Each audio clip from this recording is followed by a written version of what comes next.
повторно извештај за 2021 година.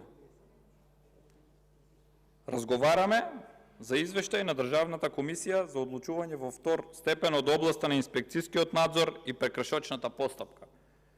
каде што веќе самиот назив на ова комисија не соодветствува со правата и надлежностите кои што ги има согласно закон. Бидејќи согласно законот за основање на ова Државна комисија за одлучување во втор степен од областа на инспекцијски надзор и прекршочна постапка, со новиот закон за прекршоци и се одземени надлежностите во однос на прекршочната постапка, односно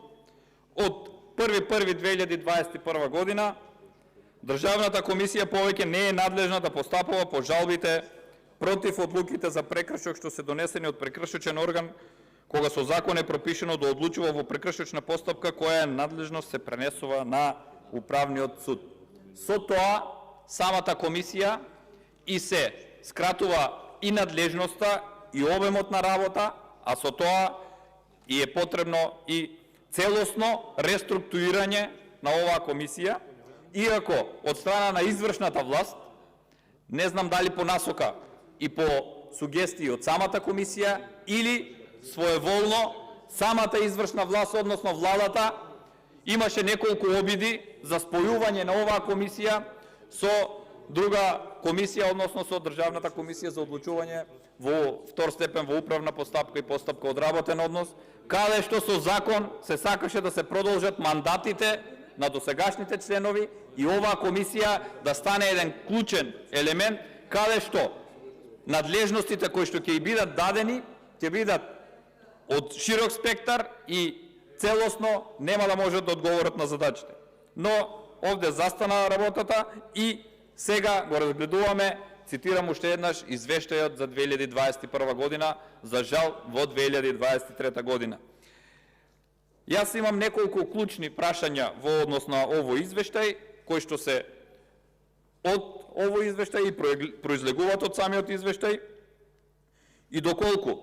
сметаме дека согласно доставеното во овој извештај и во самиот вовед,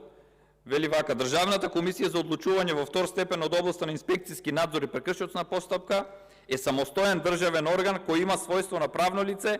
и представува, внимавајте, контролор на работата на извршната власт, со што се овозможува владење на правото и функционирање на правната држава. Добар поставено вовед, меѓутоа нема исполнување, односно извршната власт ја девалвира и работата и на оние членови кои што сакаат соодветно да работат и можат да постапуваат, бидејќи овие комисии заедно со сите други кои што се чинители и ги постапуваат предметите во инспекцијскиот надзор, е столбот кој што е прв бранник на исполнување на законските решенија кои што се носат во овој законодавен дом. И затоа сметам дека значењето на оваа комисија е многу големо и истата, вршејќи контрола над инспекцијските служби, со тоа врши директно контрола на исполнување на законските решенија кои што се носат во Република Македонија во овој законодавен дом. Моите неколку забелешки, не навлегувајќи во статистичкиот дел и во кадровите политики, бидејќи секогаш за сите комисии потврдувам дека треба да имаат соодветно материјално и финансиско работење, односно да имаат соодветни средства и услови за работа за да ја исполнат својата задача. И секогаш сум поборник на она да се обезбедат овие услови за да имаме соодветна работа, односно исполнување на обврските на сите комисии, но за возврат на тоа мораме да имаме и соодветни резултати. Најпрво да запрашам дали не сметате дека треба да добиете својство, односно право на жалба, односно да бидете странка пред управните органи, каде што се обжалуваат, односно во управното судство, каде што се обжалуваат вашите решенија, а единствено имате право да исплаќате трошоци согласно новиот закон за општа управна постапка, а немате право да бидете странка, односно да поднесувате жалби. Ова е небулоза согласно новиот закон за општа управна постапка и огромни средства ќе се испумпуваат на овој начин од страна на адвокатите, бидејќи овие постапки станува збор кои што можат да бидат во поголем обем и поголем број и со тоа да се доведе во состојба на неможност на работа на самата комисија поради неможност истата да се произнесе и да си ги потврди фактите врз основа на што го донела своето решение. Ова сметам дека треба во соодветна постапка да се регулира и вториот дел, покрај намалениот обем на работа, секогаш моја забелешка и на другите комисии констатирам, иако во другите комисии имаме во рамките на статистичка грешка решавање мериторно на предметите. Овде имаме некој отстапување, но лично сметам дека е многу мала бројката на предмети кои што се решаваат мериторно во самата комисија. Бидејќи самата комисија е на еден степен повисоко од првостепените органи, каде што, впрочем, се носат првостепените акти, на кои што надзор, односно се доставуваат по жалба до комисијата, таа треба да биде на еден степен повисоко и по можност овие предмети да бидат повеќе мериторно одлучувани, односно многу е мала бројката на мериторно одлучени предмети. Иако потенцирам во другите комисии имаме и во рамките на статистичка грешка. Вториот дел кој што сакам да ве прашам е во делот на архивирани предмети. За какви архивирани предмети станува збор, ако знаеме дека комисијата е орган каде што се доставуваат и решенијата повторно, односно целокупното досие и предметите повторно се враќаат во самите првостепени органи. Затоа прашањето е за какви предмети станува збор, какви се овие архивирани предмети, да не се доведеме до ситуација на недоразбирање за што станува збор и какви се овие формирани предмети од страна на самата комисија. Еве конкретно во структура на предмети на Државната комисија според начинот на решавање и вид на одлука. Имаме 18 жалби, односно по истите одлучила мериторно.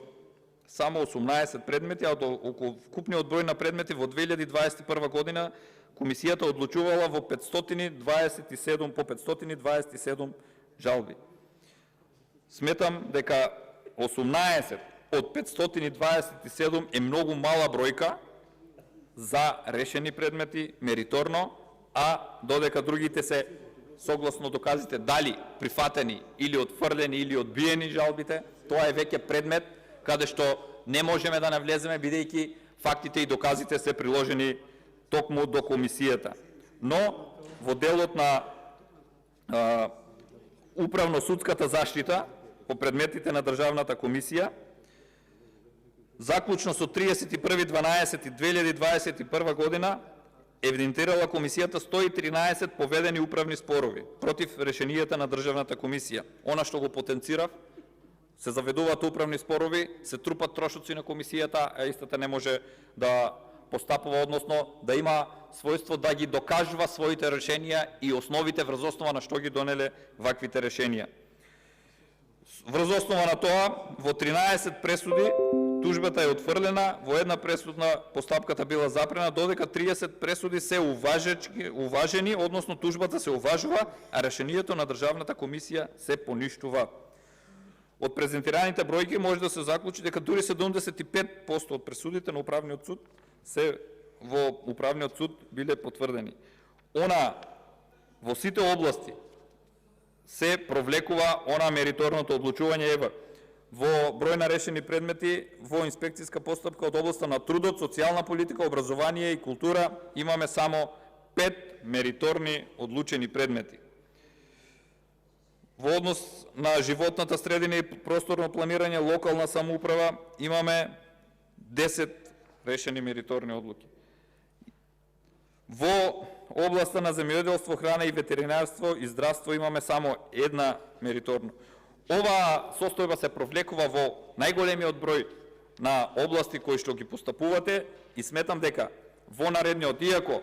извештајот за 2022 година веќе го разгледавме на комисија. За жал, овде се разгледува извештајот за 2021 година и со тоа се преклопуваат бројките, односно се преклопуваат извештаите и доаѓа до недоумица за кој извештај всушност се работи. Затоа уште еднаш ве повикувам да пристапите кон измени и дополнување на одредени делови кај што сметате дека во одреден дел сте запоставени.